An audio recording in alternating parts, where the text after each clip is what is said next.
Welcome everyone, I'm Billy. Today we're going to go through the tutorial on the FreeCAD.org website that is for assemblies. There's 4 tutorials. I've already gone through 3, and this last one is a shock absorber, and it's not the easiest one. I don't know if it's operator error on my part or how they set it up. It's kind of, I don't know a word for it. I don't know, clunky, wonky, whatever. But when I try to go through all the steps, it does not seem to work correctly. So I had to make some modifications to their steps. So I go, instead of going in the sequence that they have set up, I do a different sequence, which works better for me, the outcome. So let's go ahead and just get into it.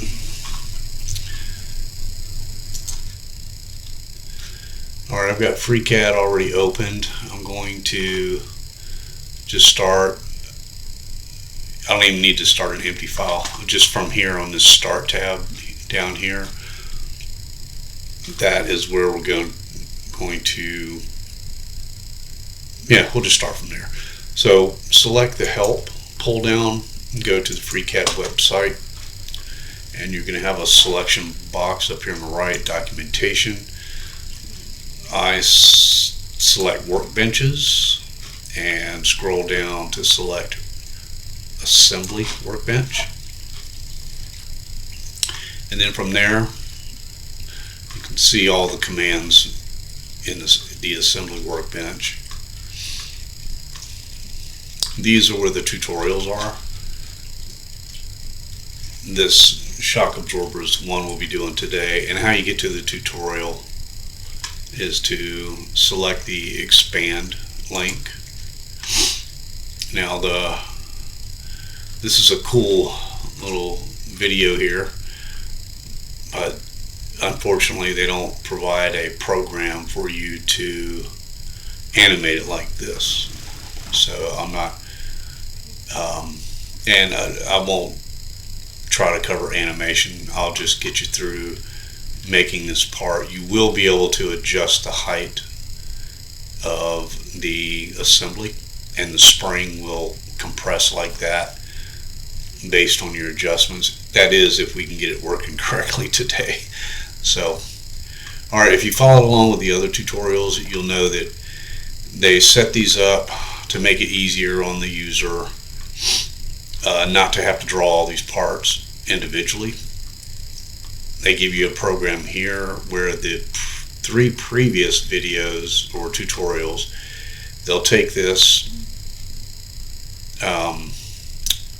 Python code and put it in drop it or paste it into a Python console. However, due to other programming, I think it's this area right here where they're defining certain functions. These functions have to run in a macro. They cannot be run like this would be like a script file, what I'm used to in that Python console. So we'll be developing a macro. So I will begin by copying, or now selecting, all the lines of code here. Up too far. Alright, I'm going to Control C on the keyboard, and we will go over to FreeCAD, and from the macro we will select macros. You can see I've already created one called shock because I've tried this a few times. That's when I was really having varied results, so we'll see what we get today. So if you're doing this for the first time, it says find a file. You can skip all that. We can just put create and give it a file name, and I'll just call it the same name as what I had in here, shock. It might ask me to override it, I don't know. It already exists. Okay. Let me try that again. Create. It didn't like that because the name was the same. So I'll call it shock 1. How about that? Then select OK. Now we're here at this command prompt here with the flashing cursor. This is where you do your Control V to paste it. There's your code. And then from there we'll go back up to macro, and we will now use this execute macro. So we'll select that with the left button on the mouse. Okay. Alright. So it made the parts for you. This is the macro here, the tab down here. You can close that. You don't need it anymore since it made the parts. And we'll start with this. Let me save it. It's always good to save. And I'm going to override one that I've already developed. Let me go to my FreeCAD files here. Shock absorber.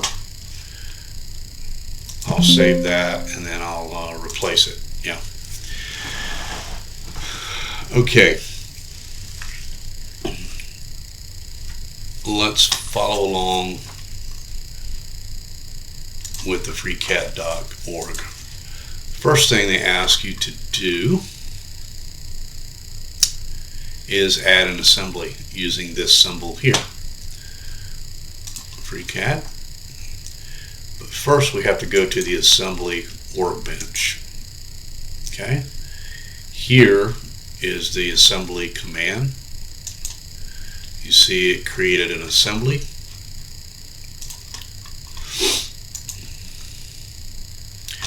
Now we move the parts into the assembly. You can drag them down one at a time into the assembly using the left button and the mouse, or you can just simply select them one at a time as a group and bring them down into the assembly. Alright, we have our parts in the assembly. Select here. Now what we're going to do, usually what they want you to do is, you see this command here, they want you to lock one of the joints down or one of the items. Lock it down before you can use these other joint functions up here. So let's see what they're asking us to do.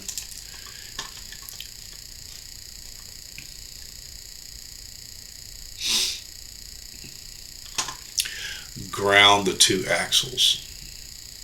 Alright, so how you ground the two axles, you select, I know that these are the axles here, you could select them here or in the view, but let's go ahead and do it here so you can see the name, axle 1. Now you notice, at least for me, I'm getting an error message on my report, and I don't know what to do about that. I didn't develop these parts, so I don't know why they're giving me errors, and that might have something to do with the issues I was having. I'm not sure. So I'm going to continue selecting the axles. Hold down Control key and select axle number 2. There's another error message. Alright, so with the two axles selected, now we can lock it down. Lock those two down. Alright. You can tell that they're locked down by the lock symbols. Lock symbols eventually will get in your way. I'm going to click once in the view so we get rid of this transition piece here. There you go. Alright, so now you want to select the joints triangle here on the left to kind of have that drop down. You know, what do they call that? It's the sub items. Anyhow, I open that up, and then on this eye right here, these two eyes, select the eyes, and that just turns the visibility off, but they're still locked down. Okay. I'm going to go ahead and select the X here to turn the report off, and we'll continue.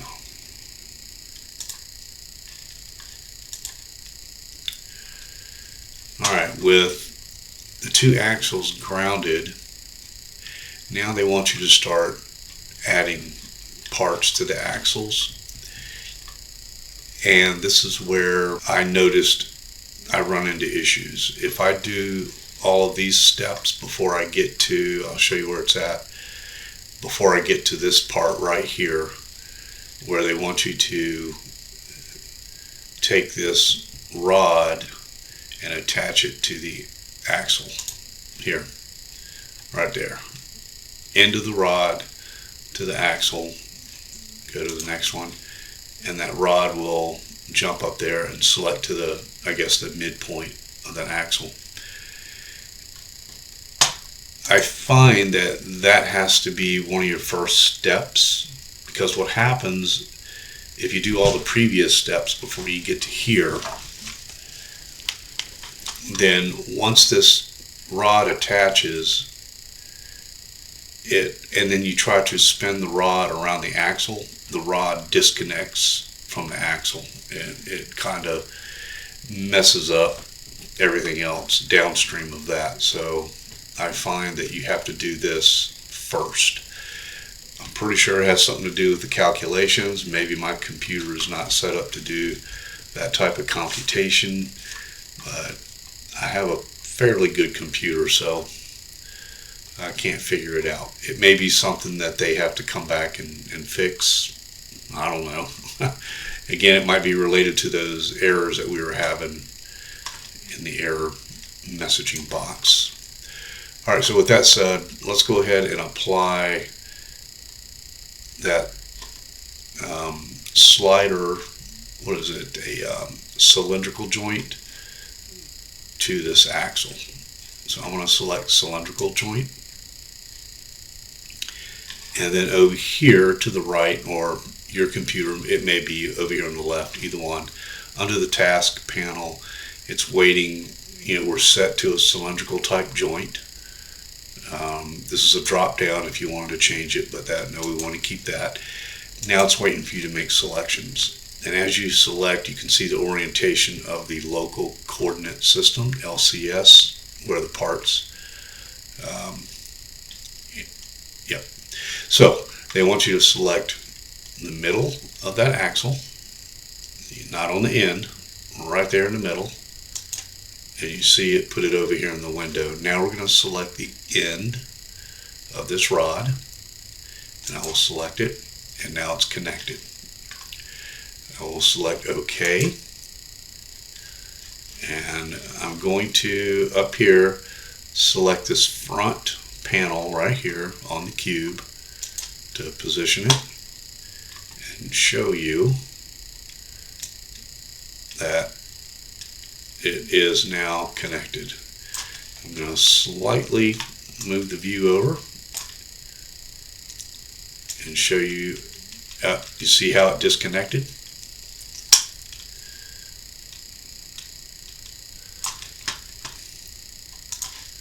Let me try that again.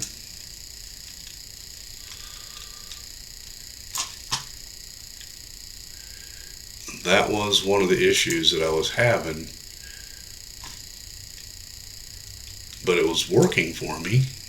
Oh, wait a minute, it's sliding up and down the shaft. It's supposed to do that. That's good. Okay, yeah. It's fine. It's just sliding. See how it's sliding up and down that shaft? It's continuing in that, on that same line path.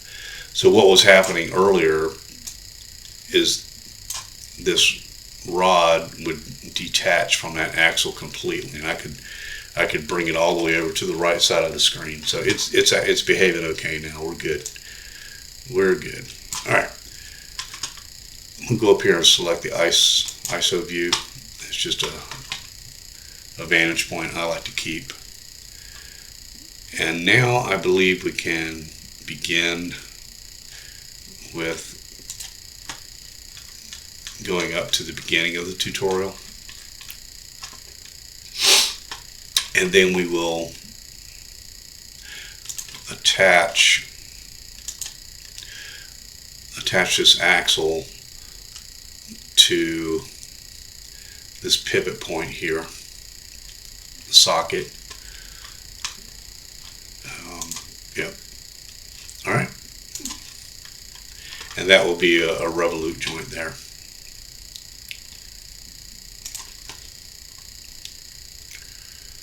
So I'm going to select the revolute joint. It's waiting over here for me to make selections. There's the midpoint of that axle. I selected that. And here, you want to be careful of what you grab. You're trying to get, that right there would work. I have been using that inside. See that LC, if I move it around, then the LCS goes too far to the right. That is not centered, I don't believe. So let me tilt it in and see what's happening here. Yeah, so whether I'm selecting here or this edge, it is centered. So I'm going to select that, scroll back, and there we go. So now we have that attached to that axle. All right. Here, if you notice, you may get it, you may not get this message, but the assembly, ignoring a bad solve, a ground object moved. All right. I can't explain. It's not supposed to move when it's grounded. So again, this may be something I have to go back and fix, but let's keep going and see where we go.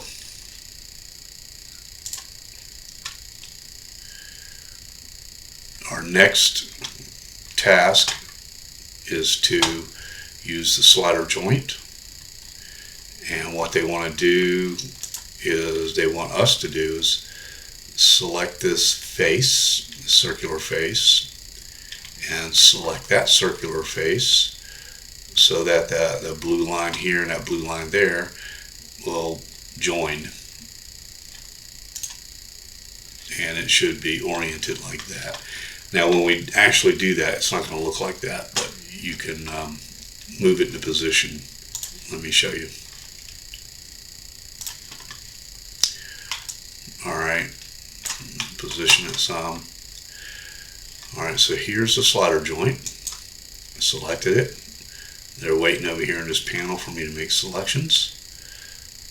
I selected that, not too far to the end. You don't want that. You're watching that coordinate system, the LCS, and it looks like it's lined up inside of that stem, so I'm good with that. I'm going to select it. There you go. That's the first selection. Second selection should be this face, but as you can see, it's connecting to the edge there. We don't want that. That would probably be a good selection. But to play it safe, if I just go out here to the edge instead of the face, you see where it puts the line up. Right about there. So it is finicky, but grabbing the edge is a safer bet because it doesn't jump around. Alright, so here we go. I select that edge. It's now lined up. Now we grab the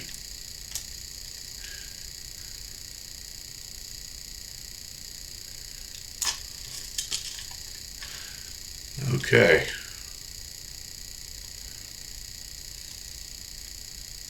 That one didn't work right. Maybe it was the edge selection. Let me cancel that.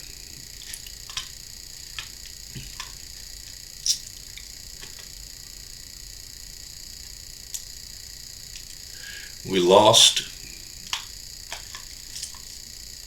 the joint here,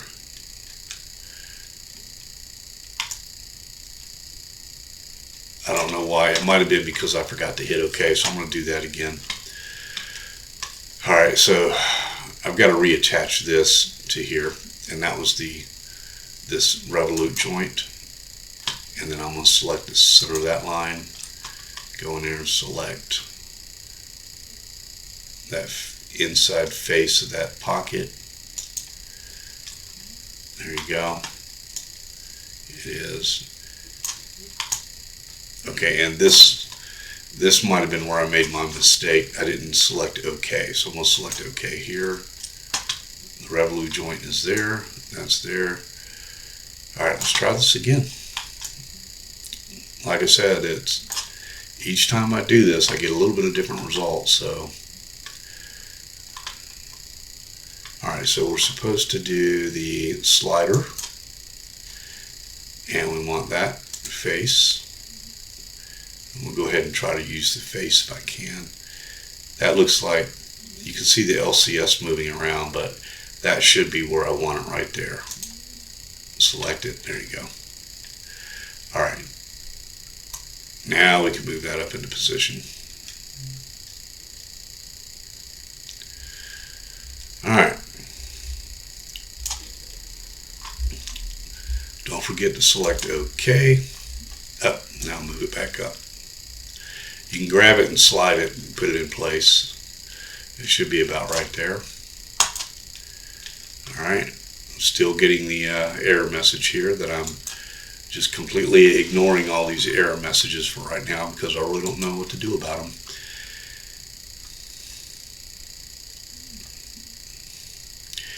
Now we're going to assign a distance from that surface to the underside there, and that distance is 200 millimeters. Now I'm set up in inches, so my units are set up in inches, so we'll have to, I'll show you the workaround for that. Alright, here's the distance joint. I will select this face. Then I'm going to roll the view back a little and select this face. This distance is set to 0 right now, so that's why those two faces are touching. Now, like I said, I'm set in inches. If you're set to millimeters, you're good to go, but I'm going to have to tell it 200 mm. So put 2. You see it already moved 2 inches on the screen. 20, it went off the screen. 100. Now when I put millimeters, it'll bring it back down to where it's supposed to be. And don't forget to select OK. Alright. Alright, so far we've got this piece, this cylinder, and I guess this is the piston. Yeah, piston here. The cylinder and piston. It won't move anymore when I try. Oh, it does move a little bit, but it always jumps back to the 200 millimeter distance that we set. Alright, so now let's see what we have to attach next. Okay, we've already done this. Now we need to select the end of that rod right here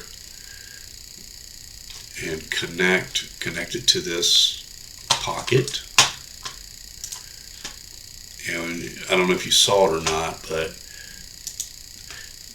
you see how this this piece here, I can't remember the name of this piece, this body is slanted away from you, closer to this axle, and then when this attaches, it pushes it out to the right. So watch this. Yep, see, there you go. Alright, let's give that a shot. And we are using a revolute joint here to there. All right.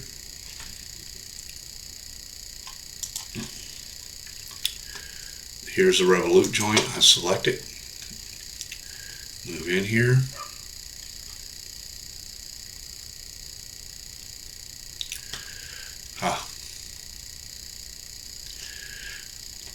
I'm going to cancel this for a second because I want to move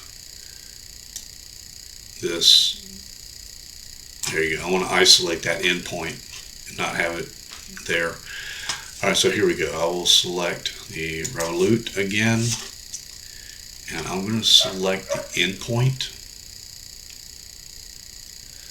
Yeah, not the line, but the endpoint. There. And then I will select inside there. There you go. And you saw that this cylinder moved to get in line with that. Alright. So we have the axle, we have the rod. The rod swung up and connected here. And when it connected, this whole assembly pivots on this axle.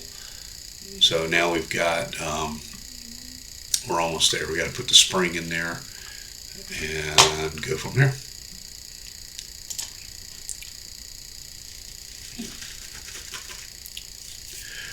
All right, now this is another tricky one too. Let me show it to you, then I'll explain it.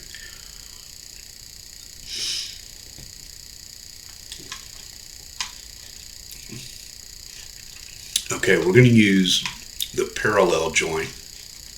Let me open this up. And I believe that what they're showing you here is incorrect. And again, it could be operator error too on my part, but this selection here did not work for me, and I'll explain that when we get into it. So they want you to, let's go back, they want you to select this face first, and then the next step, they want you to select this piece here, which when you align that LCS and that LCS, that's not right. And I'll show you what I had to do to get around it.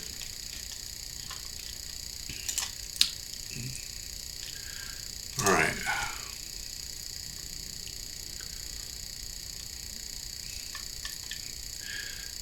All right, see how they're showing now all of a sudden that LCS coordinate is no longer over here, but it's out here on the end. And I think that's where they messed up one of these steps.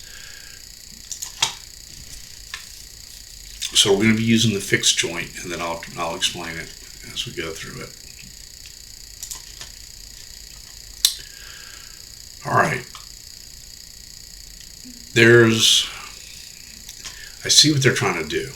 They're trying to get, oh, I better hit select OK over here or I'll lose the joint. Okay. All right, now,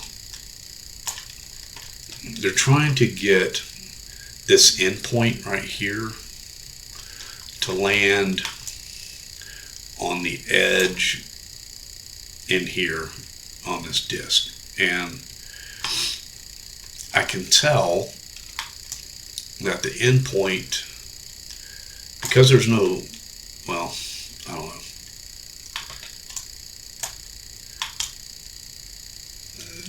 The spring that they designed, if you go back to the macro, you'll see that they used the part workbench to create a helix, and then they used the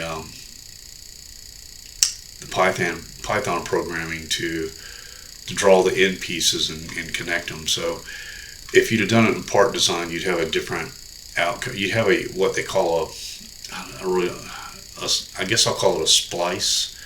You see that line right there? That's like a splice. Anytime you have a cylindrical type, you always got to splice somewhere, because that's where it starts and goes around and then stops. Okay, at 360 degrees. There's your splice there. So in theory, This is the splice right here, and they want that splice for that spring to align with the splice here. But the splice for this disc should be right there. Right there's a little teeny dot, you can barely see it highlighting. That's what you want to try to align. It took me a while to figure this out. So that's what I'm going to go with. Let's go with the fixed joint. And I'm going to use this endpoint. What they were saying to do is to use this line here, but you can see the LCS is showing up right there whenever I select that line. Yep, now it's selected there. So it's kind of finicky, but ultimately you do want the LCS to show up right there on that corner. So you could either grab the endpoint, or you can go over here to the right and grab that line. As long as the LCS is aligned to that endpoint, it doesn't matter which one you grab. So I'll try even grabbing that flat surface.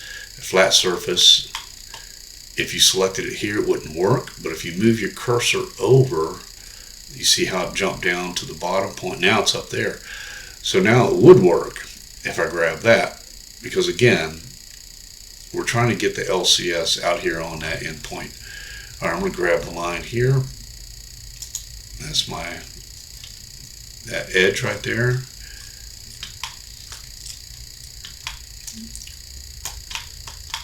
And let's see what I can do here. See, depending on where you're at on that face, the LCS is jumping around. That right there would probably work, instead of me trying to grab that endpoint. The only problem is I'm going to have to come in here and zoom in and see. Yeah. Aha, see? I moved it and it's right there on that endpoint. That's where you want it. You don't want it over here, which is what they were showing in their instructions. So anyhow, here we go. I'll select that. And the spring dropped in. Okay, the LCS aligned. I'll select OK. I'm going to select up here isometric view. All right. I did not align it. And it might have been because I should have gone flat surface to flat surface for them to align. But let me go back and make sure I didn't mess something up here.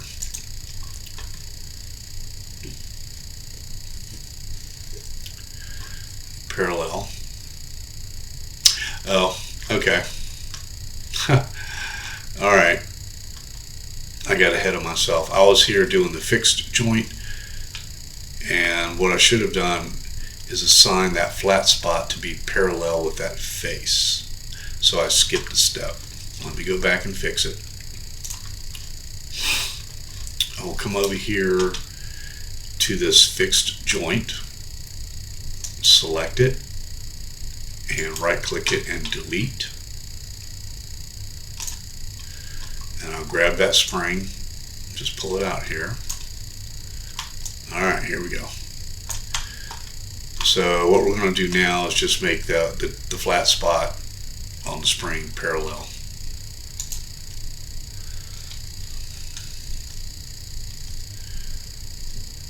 Okay.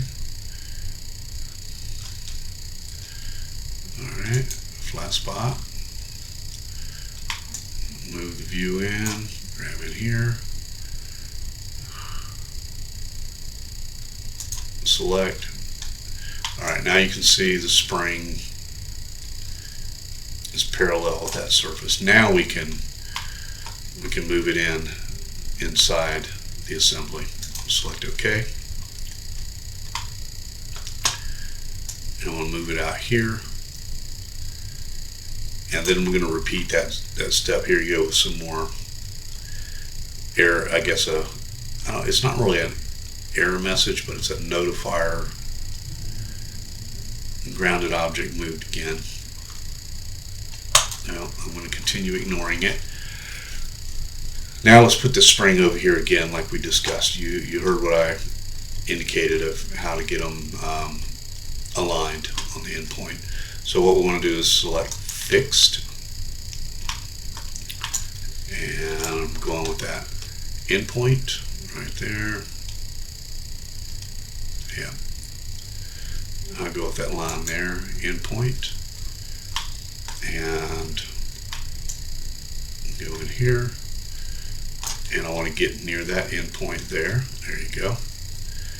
And I will select that, and now the spring is in there and aligned. All right.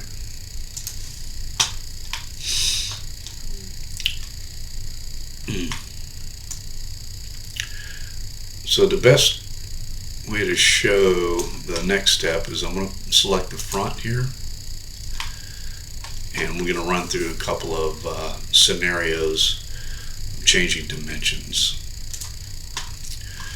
Alright, so we've got these steps accomplished. Now we get down to the end here, and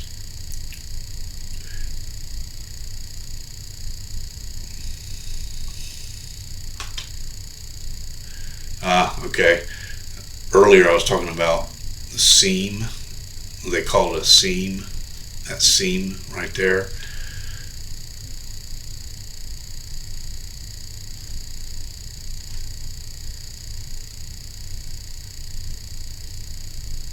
So that might have been where I was making a mistake. I was confusing these two parallels and fixed joint operations. So that could have been operator error, because they are clearly calling out the seam right here, and they're showing the seam there just as I was pointing out to you. So yeah, and then they selected the endpoint there, and then they came together. Okay, all right.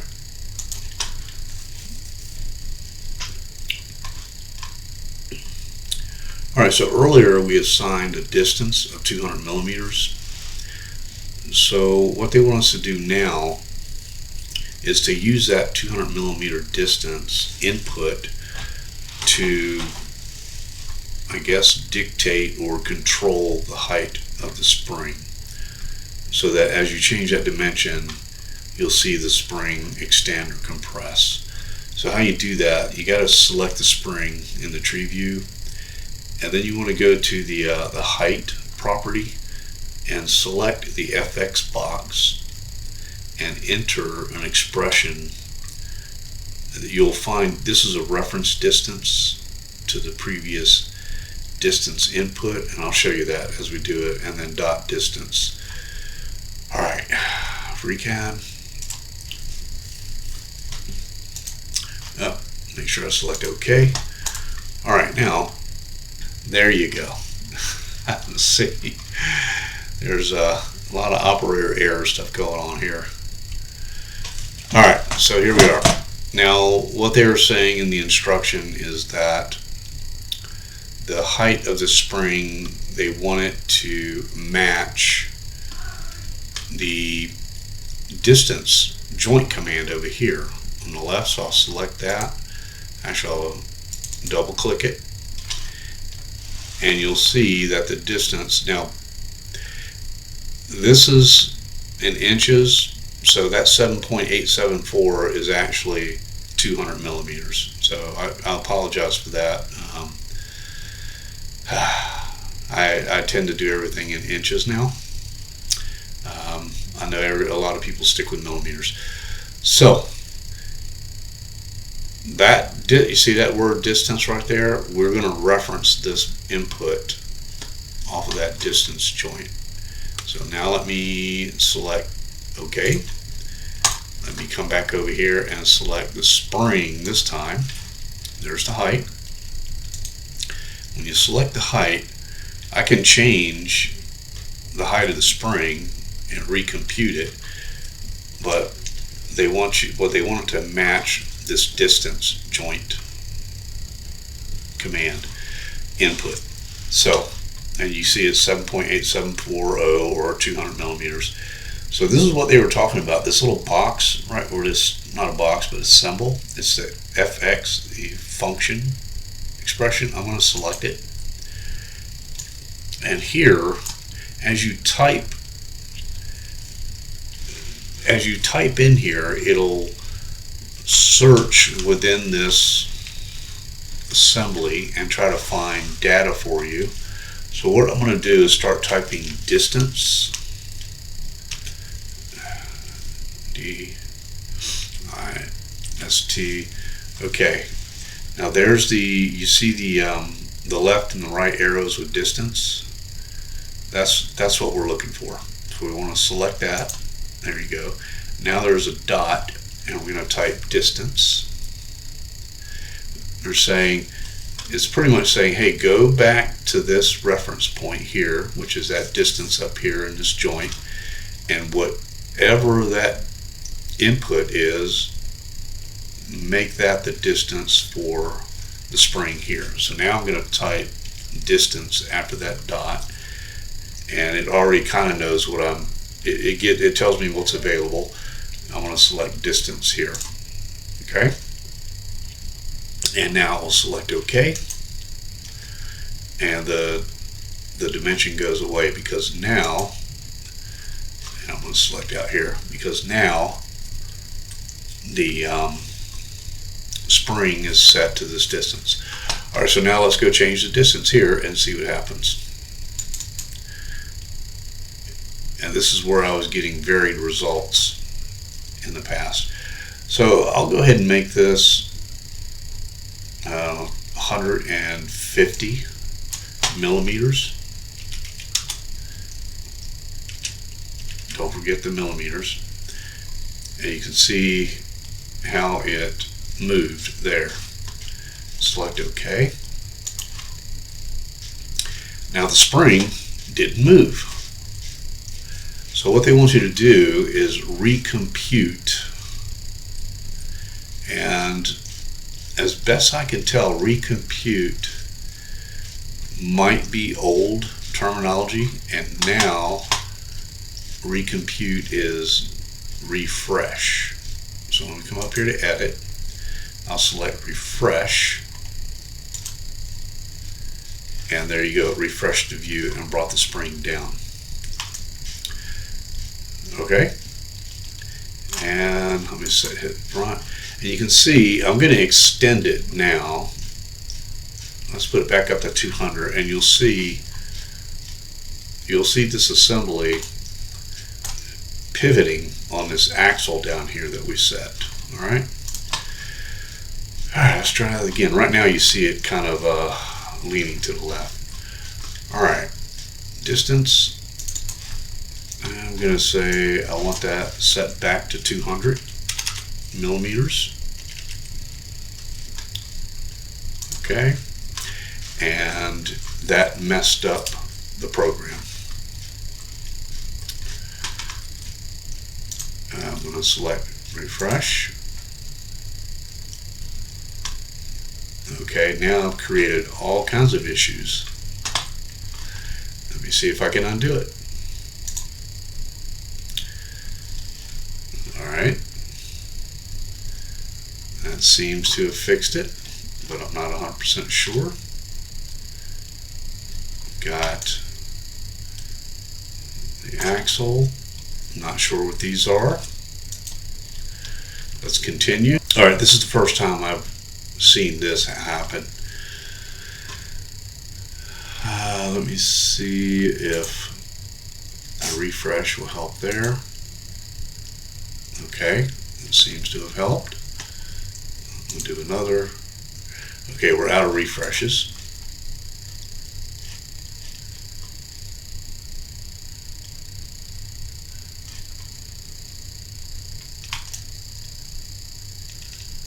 Okay, we'll figure this out. Let me double click on distance, and the 200 millimeters is it's messing it up because my units are set to inches. So what I really want to do is go back to that 7.84 or 64. So let me type a 7. There you go. You see how it worked there? Let me go back to 6, and you can see the assembly moving as this rod goes up because it's pivoting or revolving around the axle there, and the base of this assembly is revolving around this axle. So as you change that dimension, like 6.5, yeah, let me go back to 7. Now let me go back and try 7.5. Let me try 8. See if we can get away with 8. There you go. And if I keep going, try 9. Alright, now the assembly is starting to lean back to the left. And if we go too far, this edge is going to hit the rod. Let me try 9.5. There you go. And just out of curiosity, 10 inches. Now it's into the rod. And I don't know if a 10.5 will work. It does. But this is in the virtual world where that could happen. I'm going to set it back down to 9.5 inches. I'm going to select OK. And then now, in order to get that spring adjusted, we're going to have to select refresh. It had to think for a while, but there it is. Okay? All right. Now, in order to get rid of these pieces here, it might, oh, I see it over here on the left. I got to turn that eye off. There you go. Okay, so there you go.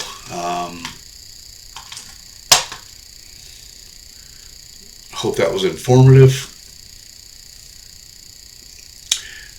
It would have been nice if they would have given us a program to animate this so we didn't have to keep refreshing it for that spring. I would have loved to have been able to change the dimension and that spring moves along with that the cylinder. So, all right, here's another notifier. All right, thank you. Wow, that was something. Like I said, each time I tried that, I get different results, and I got different results there just trying to demonstrate it to you. So, and again, I'm going to claim operator error on some of this because I guess sometimes I try to get ahead of myself and I assume what the next step is going to be without reading it carefully. But I'm not taking 100% responsibility for operator error because I think there's some things they can do with that tutorial to make it better. Maybe someday they will. I think when FreeCAD 1.1 is released someday, soon I hope, there is a built-in animation functionality in there. I'm sure it's there now. I don't know where to find it, or there could be some kind of third-party add-on or something to animate this. But I'm hoping with 1.1 with that animation feature, maybe they'll go back and improve this tutorial here. So I enjoyed it. That was fun. I hope you enjoyed it. Have a great day and steady as she goes.